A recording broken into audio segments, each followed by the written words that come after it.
Oke,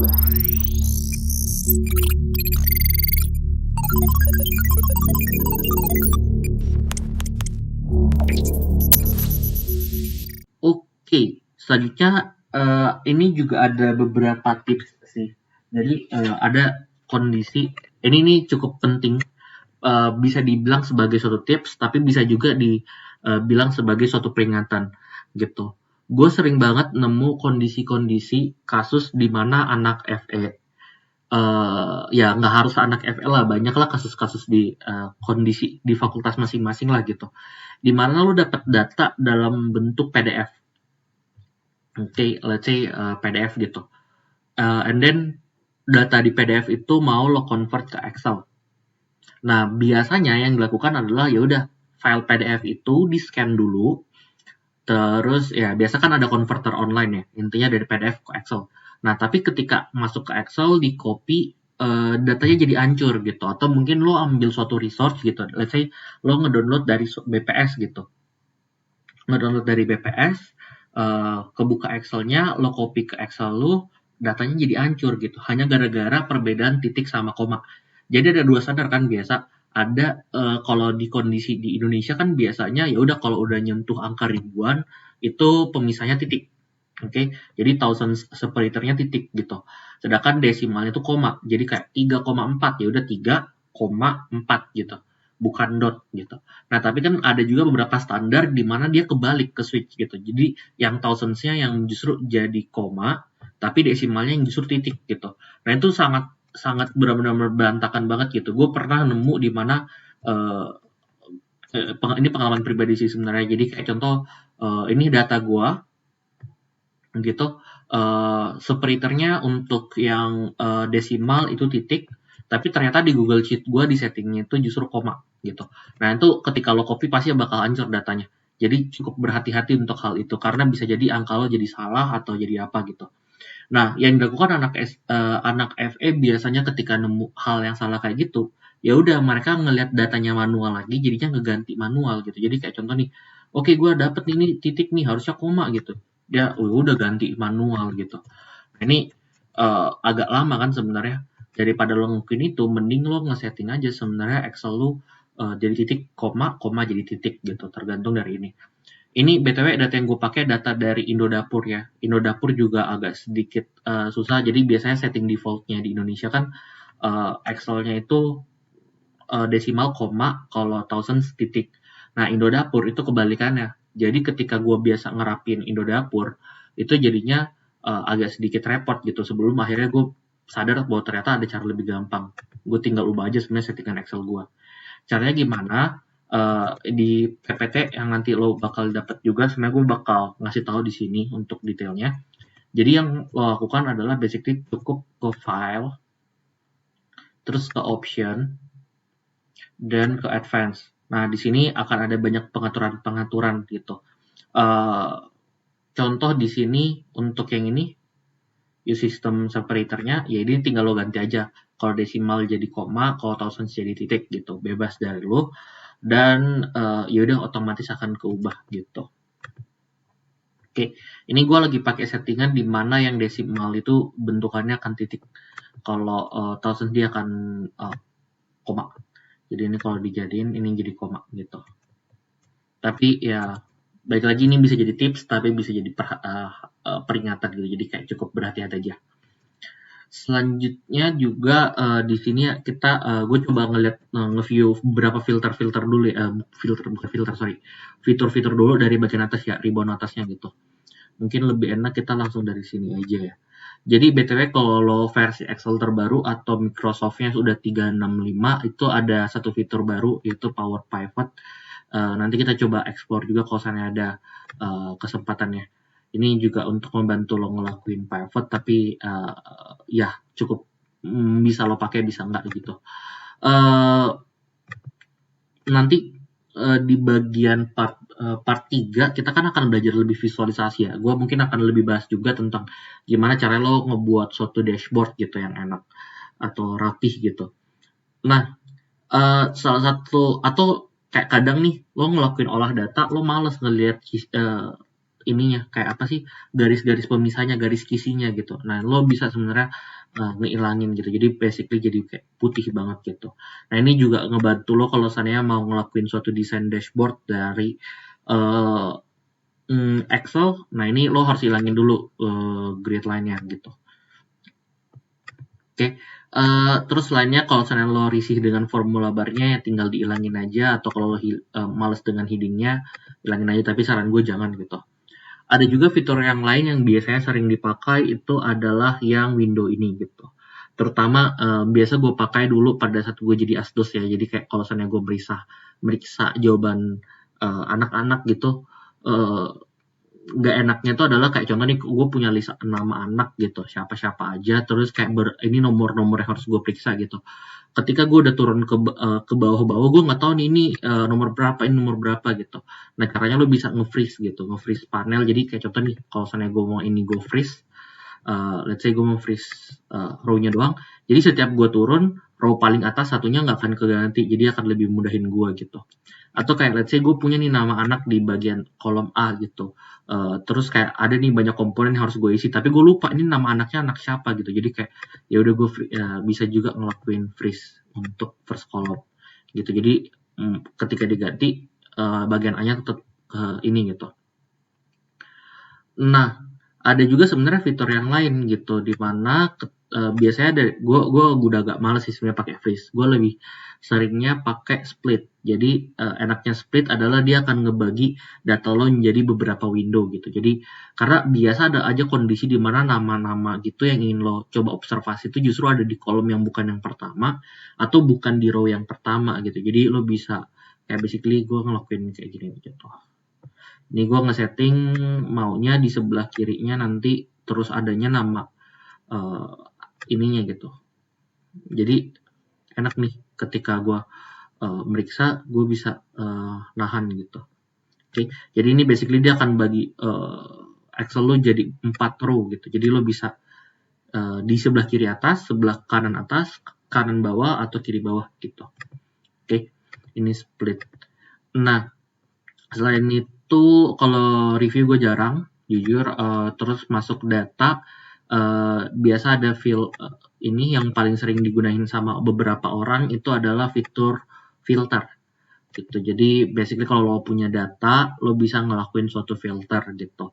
Bisa filter atau bisa nge-sort ya. Tapi gue biasanya pakainya filter aja karena dalam filter pun lo bisa nge-sort gitu. Bisa jadi lo kesini atau sebenarnya ada fiturnya juga di home untuk shortcutnya di bagian sini untuk filter. Nah, jadi maksudnya filter itu apa? Jadi contoh gue punya data nih kayak gini. Yang bisa dilakukan filter itu adalah, contoh nih gue punya beberapa nama provinsi ya di Indonesia. Terus gue cuma mau ngeliat nih sebenarnya kayak provinsi Kalimantan gitu. Kayak ini Kalimantan mau gue lihat. Yaudah dia akan bisa nge-select cuma Kalimantan doang gitu. Jadi lo tanpa harus nge-scroll down ke bawah atau Control F find replace something gitu. Lo bisa langsung aja. Nah, atau datanya berantakan nih gitu. Let's say gue jadiin dari ini dulu deh mungkin.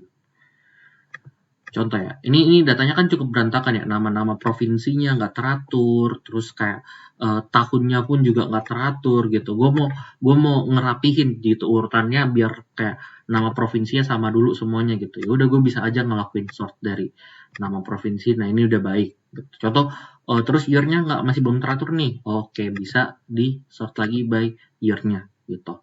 Nah, untuk sortnya itu lo bisa pilih dua, mau dari smallest to large atau largest to small gitu. Oke, jadi terserah dari lo. Atau juga bisa lo sort by color, tapi ini nanti kita belajarnya ketika kita udah belajar conditional formatting dulu aja ya.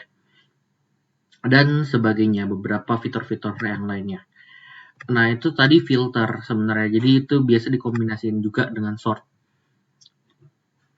Nah, selain itu ada juga fitur yang namanya text to column. Jadi text to column itu basically adalah fitur yang cukup berguna sebenarnya di Excel, terutama untuk lo yang kayak nge-copy data dari PDF. Itu biasanya datanya masih belum rapi lah gitu. Jadi yang dilakukan text to column itu adalah dia akan mengubah teks menjadi beberapa kolom-kolom gitu. Jadi contoh gue nge-copy nama kabupaten kota ya. Contoh gue mau misah-misahin nih semua berdasarkan suatu kriteria gitu. Yang bisa gue lakukan adalah gue ngelakuin text to column aja. Terus lo bakal dikasih 2 pilihan, lo mau yang fix white ini atau lo mau yang delimit gitu. Kalau lo pilih yang opsi yang pertama, dia akan nanya gitu ke lo maunya dia dipisahkan berdasarkan apa? Oke, gue mau dia dipisahkan berdasarkan spasi. Jadi setiap ada satu spasi, dia akan keganti ke kolom yang baru gitu. Atau ada dari koma atau apa gitu, bebas. Contoh nih gue dari spasi aja, dan dia bisa untuk ngemisahin gitu menjadi beberapa kolom. Atau kalau seandainya ini dia bisa aja dari kayak ininya yang lebih rapih gitu. Tapi ini biasa jarang gue pakai sih untuk yang ini karena dia kayak apa ya? Ininya harus persis sama gitu. Ini kebetulan karena emang kabupaten kotanya cukup seragam gitu kodenya. Oke.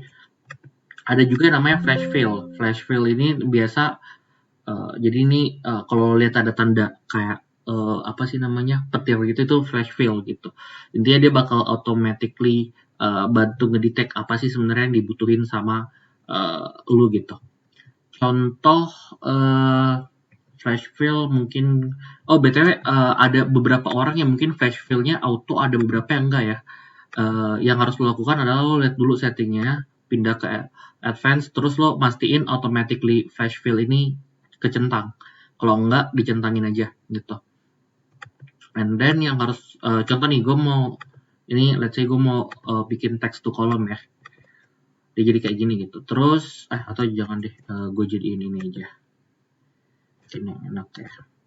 Ini gue misahin nama kabupaten kotanya, dipisah, terus ini nama aslinya gitu. Oke. Let's say apa ya? Mungkin gue mau ngebuat ininya deh. Gue mau ngebuat email gitu dari nama-nama ini gitu. Jadi let's say gue bikin subulusalam@gmail.com gitu. Terus bla bla bla bla. Nah, ini rekomendasi yang lo lihat ini tuh adalah flash fill. Jadi dia auto berusaha ngedetect sebenarnya pola lo tuh kayak gimana sih gitu. Jadi kalau seandainya gue ngelakuin dia akan automatically gitu. Oke.